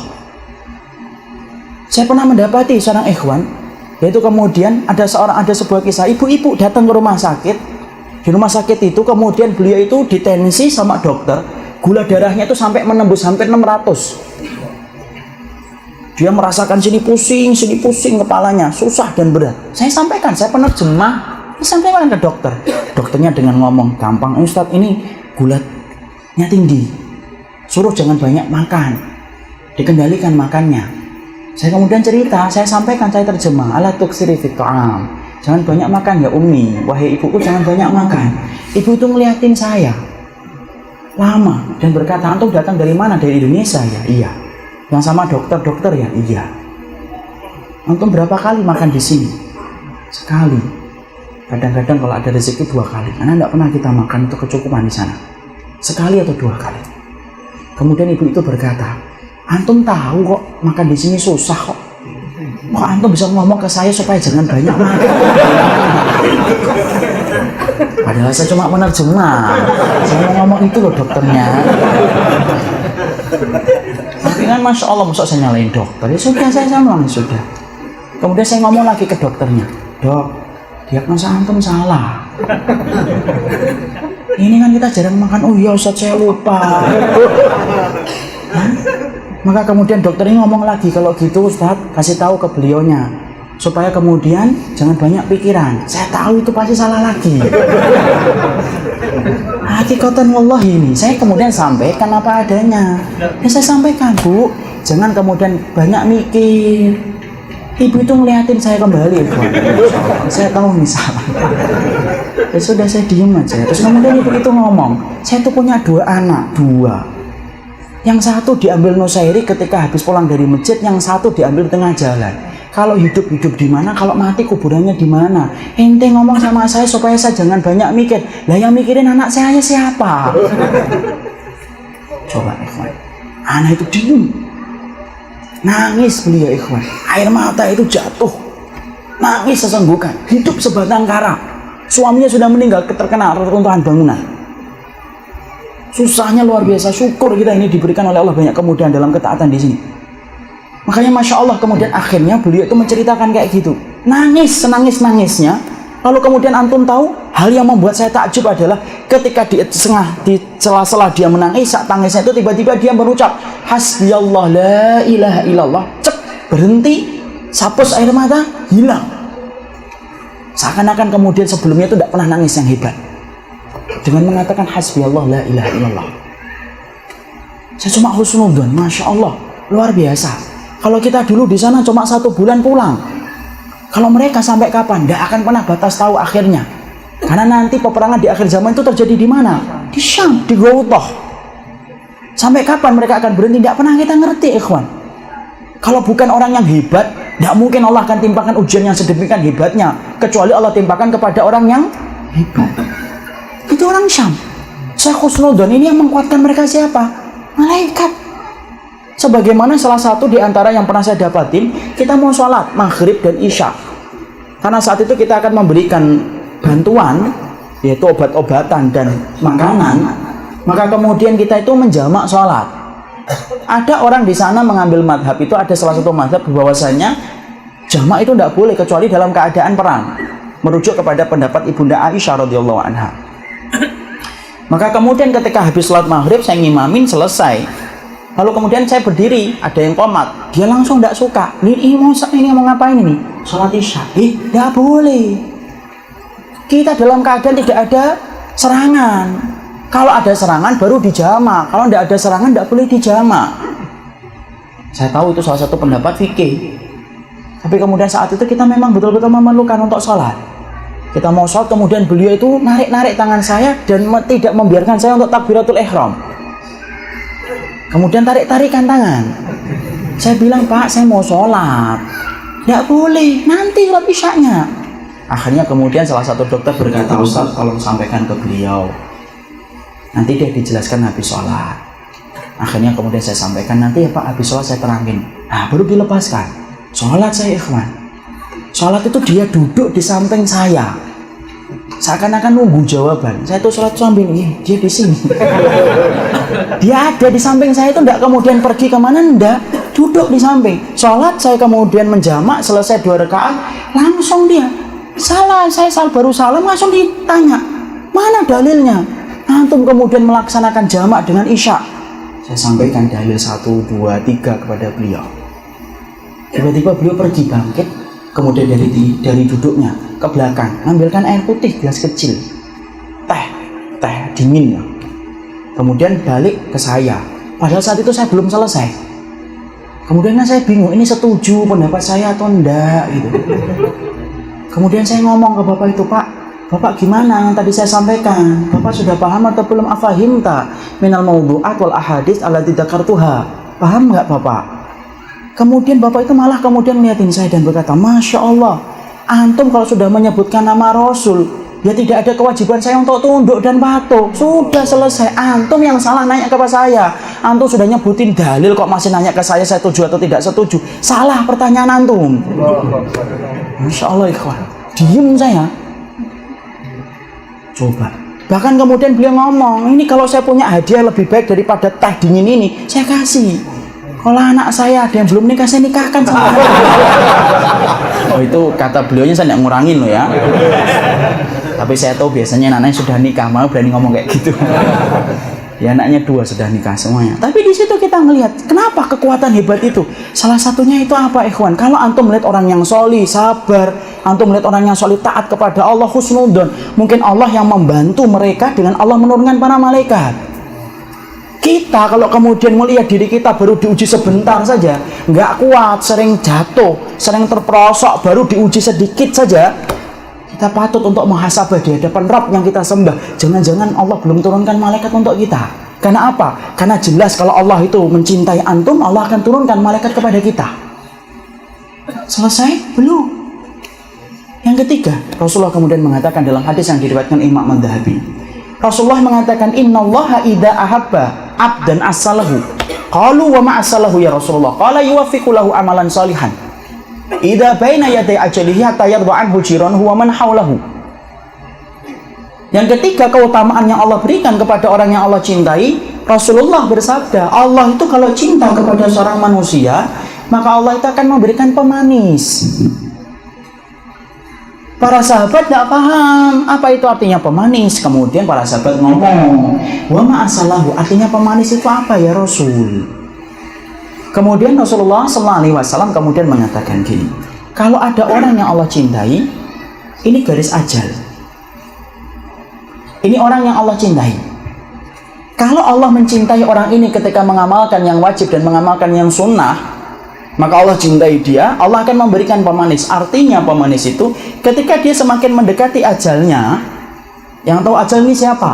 Allah semata. Tidak ada yang tahu ajal seseorang. Yang mengetahui ajal seseorang itu hanyalah Allah. Bahkan malaikat maut pun tidak tahu ajal seseorang sampai yang menetapkan adalah Allah. Maka ketika Allah ini mencintai seorang hamba, ketika hamba ini sudah mendekati garis ajalnya, Allah kemudian sibukkan dulu orang ini supaya orang ini melakukan amal solih. Siapa yang mampu membolak-balikkan hati? Allah. Inna quluba bani adama baina isba'aini min asabi'ir rahman. Hati setiap manusia itu berada di antara jari jemarinya Ar-Rahman. Yang mampu menjadikan kita taat, sibuk dalam kebaikan dan ibadah itu hanya Allah semata.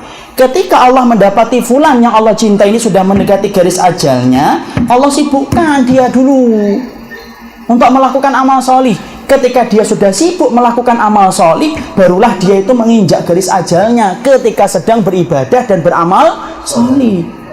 Ketika sudah menginjak garis ajalnya, maka kemudian dicabut malaikat maut ketika sedang sibuk melakukan amal solih. Meninggal dalam keadaan beribadah, meninggal dalam keadaan husnul khatimah.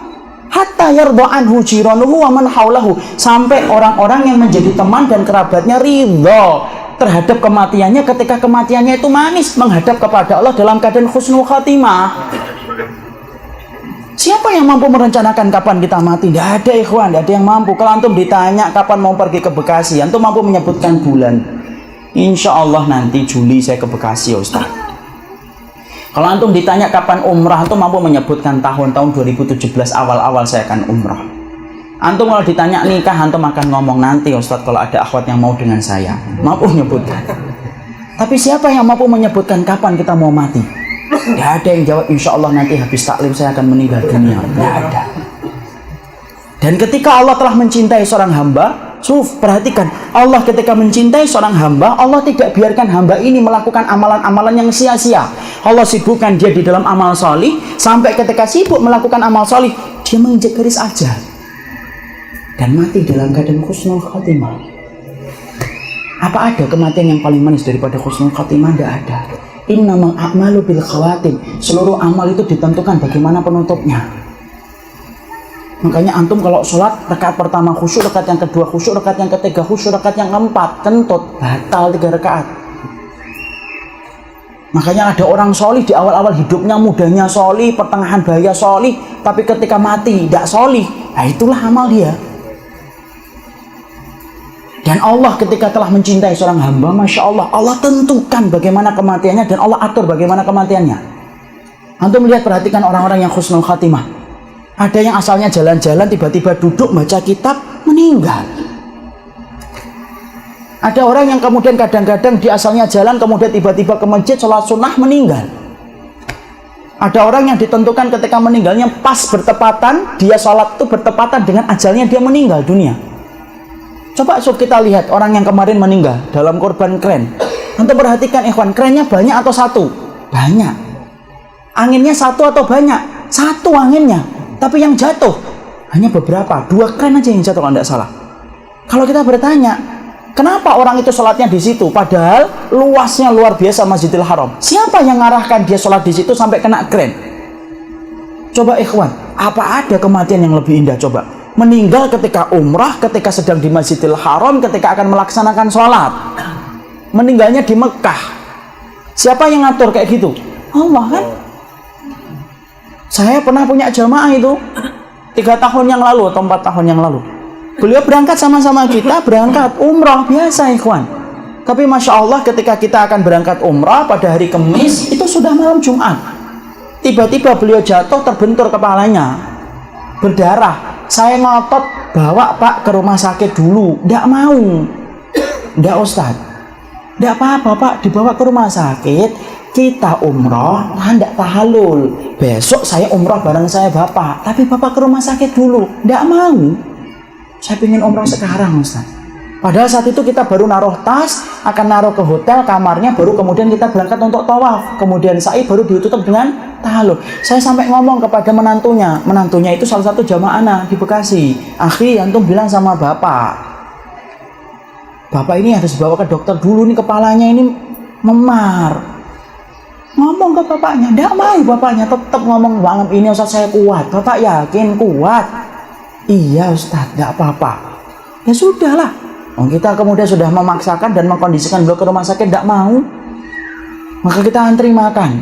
Dia kemudian ngambil itu makanan itu, tapi kemudian dia ngambil makan, cuma minum teh hangat, langsung enggak. Setelah itu kemudian dia nanya, kalau saya tidur batal atau enggak Ustaz? Enggak batal Pak, asalkan jangan bersentuhan dengan, asalkan jangan bercampur dengan istrinya, jangan menyentuh hal-hal yang wangi. Kemudian izin dia tidur. Saya lagi lanjut makan bersama para jamaah. Siapa yang duga? Baru kita makan tiba-tiba keluarganya turun ngabarin meninggal dunia. Saya itu sampai tidak percaya, sampai lupa mengucapkan kalimat istirja. Saya sempat ingat betul, saya mengucapkan, masa sih? Beberapa menit sebelumnya itu masih duduk sama kita. Ke atas saya tidak ngerti. Itu pengalaman pertama saya dan belum pernah setelahnya itu. Bagaimana saya mendapati ada jamaah itu meninggal ketika umroh. Pikiran saya ini gimana yang ngurus administrasinya dan yang lainnya. Di samping saya juga sedih. Ternyata Masya Allah digampangkan. Beliau meninggal di Mekah, disolatkan di Masjidil Haram. Padahal kita ngerti kan sholat di Masjidil Haram ribuan orang atau puluhan orang? Ribuan orang. Meninggalnya ketika umrah. Tidak boleh kan untuk ditutup kepalanya, tidak boleh. Ya kemudian harus kemudian dikafani, tapi kemudian dibuka kepalanya. Kenapa? Karena nanti dia dibangkitkan oleh Allah ketika dari kuburnya sambari bertalbiyah. Karena orang yang dibangkitkan dalam kubur itu beda-beda. Ada yang dibangkitkan dalam keadaan tidak punya wajah. Siapa itu? Orang yang minta-minta ketika di dunia. Makanya salah satunya itu jangan minta-minta hadiah. Itu tidak boleh. Mana hadiahnya? Minta-minta nanti kemudian tidak punya daging di wajahnya. Ada yang kemudian dibangkitkan dalam keadaan membawa nanah di tubuhnya, di mana mengeluarkan bau yang menyengat. Siapa itu? Orang yang niyahah. Orang yang suka meratapi apabila keluarganya itu meninggal dunia. Ada yang kemudian meninggal dalam keadaan buta meraba-raba. Siapa itu? Orang yang mereka melupakan Allah. Ya, ketika hidup di dunia tidak pernah taat kepada Allah, tidak pernah peduli kepada agamanya Allah, tidak pernah peduli terhadap perintah yang ada di dalam Quran dan hadis. Dibangkitkan dalam keadaan buta, dia meraba-raba. Ada yang dibangkitkan kepalanya menjadi kaki, menyeret sampai ke padang mahsyar, orang kafir. Dan ada pula yang dibangkitkan dalam keadaan miring-miring. Nah itu pasti tahu antum. Siapa yang miring-miring? Orang yang poligami tidak adil. Ada orang yang dibangkitkan dalam keadaan dia bertalbiyah. Siapa itu? Orang yang meninggal ketika haji dan umrah belum tahallul. Masya Allah. Kemudian akhirnya kita mukomkan. Kemudian ini sebenarnya saya tanya sama kemudian keluarganya, Bapak ini sudah pernah haji? Belum pernah Ustaz. Sudah pernah umrah? Belum. Ada tanahnya Bapak dijual dengan harga yang mahal. Ada yang mau untuk dijadikan gudang orang Cina. Kemudian beliau ngantri, hajinya lama. Akhirnya beliau menggunakan sisanya untuk umrah. Semua keluarganya dihabisin tabungannya untuk mengumrahkan kita. Kemudian beliau umrah.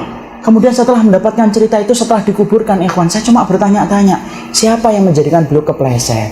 Siapa yang menjadikan beliau itu tanahnya dihargai mahal? Siapa yang menjadikan beliau itu kemudian ngotot malam itu untuk umrah? Siapa yang menjadikan beliau kemudian tidur? Semua pertanyaan itu jawabannya cuma satu. Kalau Allah sudah ngatur, mau apa kita? Dan itulah yang Allah kemudian lakukan. Jadi ketika Allah mencintai kita, Allah betul-betul akan atur bagaimana kematian kita, supaya kematian kita menjadi kematian yang pemanis. As-salahu, asil, antum akan dimaniskan oleh Allah. Makanya kemudian Masya Allah, itulah kematian husnul khatimah. Perhatikan tiga ini. Allah jaga, Allah turunkan malaikat menjadi penjaga, Allah wafatkan dalam keadaan husnul khatimah. Belum lagi kemudian yang terakhir, mereka akan melihat wajahnya Allah kelak pada waktu hari kiamat. Lilladina ahsanul husna wa ziyadah. Bagi orang yang berbuat kebaikan, bagi mereka itu surga, dan bagi mereka itu tambahan. Apa tambahannya? Melihat wajahnya Allah, ikhwan. Tidak ada kenikmatan yang paling tinggi kelak di surga kecuali melihat wajahnya Allah. Waziyadah, tambahnya surga itu apa?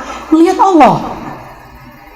Allah tidak akan mungkin menampakkan wajahnya kepada orang yang Allah tidak cintai di antara makhluknya. Allah tampakkan wajahnya kepada orang yang Allah cintai di antara penduduk surga. Kalau kita bicara tentang kenikmatan surga, ikhwan, jangan pindah mengatakan kenikmatan surga itu yang paling tinggi bidadari. Enggak, bukan bidadari. Belum kita lanjutkan, bidadari sama istri kita kalau masuk surga lebih cantik mana?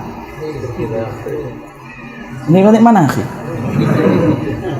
Lebih cantik mana? Istri. Istri antum ikut ya?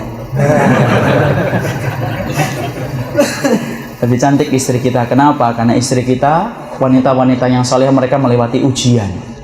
Makanya mereka menjadi pemimpin bidadari. Nah, kita tinggalkan itu panjang. Maka yang paling tinggi bukan bidadari, tetapi yang paling tinggi adalah melihat wajahnya Allah. Makanya dalam sebuah hadis yang hasan diceritakan, idbaina ahlul jannati fi na'imihim ittala alaihi nurun fawqa ru'usihim. Ketika para penduduk surga itu sedang berada di surga, tiba-tiba muncul dari atas kepala mereka wajah yang sinar yang begitu indahnya. Para penduduk surga yang saat itu menikmati apa yang di dalam surga, Masya Allah, mereka kemudian terdiam, mereka melihat apa yang ada di atas kepala mereka ketika ada cahaya yang begitu indah. Farafa'u absarahum. Mereka mengangkat kepala mereka dan mereka mendapati, Masya Allah, mereka mendapati Allah Subhanahu wa Ta'ala di atas kepala mereka tanpa hijab, tanpa satar. Kemudian Allah berfirman, Assalamualaikum ya ahlal jannah. Assalamualaikum wahai penduduk surga. Maka kemudian fala yaltafitu ila syai'in minan na'imi madamu yang duruna ilaihi. Maka penduduk surga itu kemudian tidak mengedipkan mata sedikit pun, tidak menoleh ke kanan ke kiri, saking nikmatnya ketika melihat wajahnya Allah secara langsung. Itu kenikmatan paling tinggi ikhwan di surga. Allah tidak berikan sama orang yang tidak itibak sama Nabi. Allah tidak berikan kepada orang yang riya di dalam ibadahnya. Allah tidak berikan itu kepada orang yang menghamba dunia dalam dunia yang singkat. Allah berikan kepada orang yang Allah cintai ketika mereka betul-betul mengamalkan yang wajib dan yang sunnah. Itu 4 keutamaan. Gimana kita pengen mendapatkan itu? Sebelum kita menjelaskan itu, ikhwan antum harus paham. Ini loh yang harus menjadi kompor penghangat dalam jiwa kita. Sesungguhnya yang paling penting dalam kehidupan kita itu ridhonya Allah, jangan ridho manusia. Jangan ridho harta. Siapapun yang mereka menukar ridhonya Allah dengan harta, tidak akan pernah sebanding itu harta dengan apa yang dia korbankan dari ridhonya Allah. Ada yang tidak paham tentang ridhonya Allah kemudian menukar dengan nafsunya, ya Allah, tidak akan sebanding nafsu dengan apa yang dia korbankan, yaitu ridhonya Allah. Karena apa? Waridwanu minallahi akbar. Keridhaan Allah itu yang paling besar dalam hidup. Antum kalau mendengarkan ini, antum seorang laki-laki, antum berusaha bagaimana istri antum dan anak-anak antum mendapatkan ridhonya Allah. Kalau masalah ini didengarkan oleh seorang istri, bagaimana dia berusaha, bagaimana suami saya dan anak saya itu mendapatkan ridhonya Allah. Kalau masalah ini difahami oleh seorang anak, maka anak itu akan berkata, bagaimana orang tua saya mendapatkan ridhonya Allah. Karena apa, ikhwan? Yang gersang dalam kehidupannya hari ini adalah mereka tidak ingin mendapatkan ridhonya Allah. Padahal itulah yang paling besar dalam hidup. Menghidupkan ini tidak gampang, susah, sulit, harus berusaha. Mendapatkan cinta dari seorang wanita aja jatuh bangun kok, laki-laki kok. Membelikan martabak gagal, menunjukkan sepeda motor gagal. Kalau hanya untuk mendapatkan cinta dari seorang wanita, antum sepakat kita harus bekerja keras untuk mendapatkan hatinya supaya cinta sama kita. Loh, apakah kita mengira mendapatkan cintanya Allah itu kemudian gampang? Mustahil, ikhwan, tidak mungkin. Inilah yang kita lakukan. Karena apa? Mencintai Allah itu harus dengan ilmu, tidak bisa dengan praduga. Kita masuk ke gua supaya dicintai oleh Allah, ya tidak bisa. Kita kemudian melakukan sesuatu untuk dicintai Allah, tidak bisa. Untuk dicintai oleh Allah harus dengan ilmu. Makanya kemudian di antara perkara yang kita harus pahami, apa yang bisa menjadikan kita dicintai oleh Allah, singkatnya adalah dalam surat Ali Imran 31. Allah menerangkan kunci dari semua keterangan tadi itu, intinya pada surat Ali Imran 31. Qul in kuntum tuhibbunallah fattabi'uni yuhibbukumullah wa yaghfir lakum dzunubakum wallahu ghafurur rahim. Katakanlah wahai Muhammad, jika umatmu itu cinta kepada diriku, katakan syaratnya, fattabi'uni, ngikutin aku, ngikutin Muhammad Rasulullah sallallahu alaihi wasallam. Siapapun yang ngikutin Rasul, apa yang dijanjikan oleh Allah? 2. yuhibbukumullah, pasti dia akan dicintai oleh Allah, wa yaghfir lakum dunubakum, dan diampuni sekaligus dosa-dosanya. Wallahu ghafurur rahim. Allah Maha Pengampun lagi Maha Penyayang. Kenapa Allah tutup ayat ini dengan kata ghafur dan rahim? Kenapa tidak ditutup dengan sami'an basira, sami'an alima? Para ulama mengatakan karena antum akan mendapati sifat ghafurnya Allah, sifat ampunannya Allah kalau antum mengikuti Nabi, dan antum akan mendapatkan sifat rahimnya Allah kalau mengikuti Rasul. Dan inilah cinta. Kalau kita ingin dicintai oleh Allah, anak tangga yang harus kita kerjakan, bagaimana kemudian kita mengamalkan sunnah yang datang dari Nabi kita. Sunnah, ikhwan, itu bukan barang pilihan. Antum seneng, antum ambil, nggak seneng, antum tolak. Bukan itu. Karena sunnah itu tidak pernah menjadi prasmanan dalam hidup kita ketika makan. Sunnah itu tidak pernah menjadi acara di televisi. Antum cocok, antum ambil, nggak cocok, antum tinggal. Tapi sunnah itu konsekuensi iman. Kenapa? Karena sesungguhnya disitulah kemudian kita akan mendapatkan cinta dan ridhonya Allah. Kita mengikuti sunnah. Jangan kemudian remehkan sunnah, karena itulah jalan kita untuk menuju surganya Allah. Ikutin Nabi, amalkan apa yang dilakukan oleh Nabi, itulah jalan kita untuk mendapatkan ridho Allah dalam kehidupan kita. Siapapun mereka yang mencintai Nabi, maka sesungguhnya orang yang mencintai Nabi akan dicintai oleh Allah. Mencintai Nabi itu susah atau tidak, Ustaz? Susah. Kenapa mencintai Nabi itu susah? Antum diperintahkan untuk mencintai orang yang belum pernah kita lihat. Ya kan? Kalau kita mencintai istri kita gampang, kenapa? Orangnya kelihatan. Kalau kita diperintahkan untuk mencintai suami gampang, kenapa? Orangnya kelihatan. Tapi kalau mencintai Nabi, kita belum pernah kelihatan Nabi, padahal dalam konsep cinta dari mata turun ke hati. Tapi itulah harga yang sepadan. Kita tidak akan mendapatkan ridhonya Allah sampai kita mencintai Rasulullah Sallallahu Alaihi Wasallam. Sebenarnya panjang. Ini penjelasannya adalah bagaimana cara kita mendapatkan cinta dari Allah. Tapi qadarallahu ma yasha, sudah jam 8:04. Keringat pun sudah menetes dengan begitu derasnya. Jadi kita cukupkan apa yang kita kaji. Tapi setidaknya disinilah pentingnya kita mengetahui. 1. Racikan hati kita butuh 3. Khauf, roja dengan mahabbah. 2. Tidak ada perkara yang paling penting kecuali ridhonya Allah. 3. Orang yang mendapatkan keridhaan Allah ditampakkan oleh Allah dengan 4 perkara. Dijaga oleh Allah, dijaga para malaikat, dimatikan dalam keadaan husnul khatimah, dan kemudian bertemu dengan Allah secara langsung tanpa satar. Yang keempat, sesungguhnya kalau kita sudah bicara tentang ridhonya Allah yang dahsyat, kuncinya pada surat Ali Imran 31. Kalau antum ingin dicintai oleh Allah, cintai Nabi, maka itulah syarat kita dicintai oleh Allah Subhanahu wa Ta'ala. Ini yang dapat kita sampaikan di dalam pertemuan kali ini. Kita biasanya buka dan jawab, enggak ya? Sudah. Saya kira cukup. Paham semuanya? Insya Allah paham. Tidak ada pertanyaan? Tidak ada, insya Allah. Ini yang dapat saya sampaikan dalam pertemuan kali ini. Semoga Allah memberkahi atas apa yang kita pelajari. Semoga kita dikumpulkan di dunia dan dikumpulkan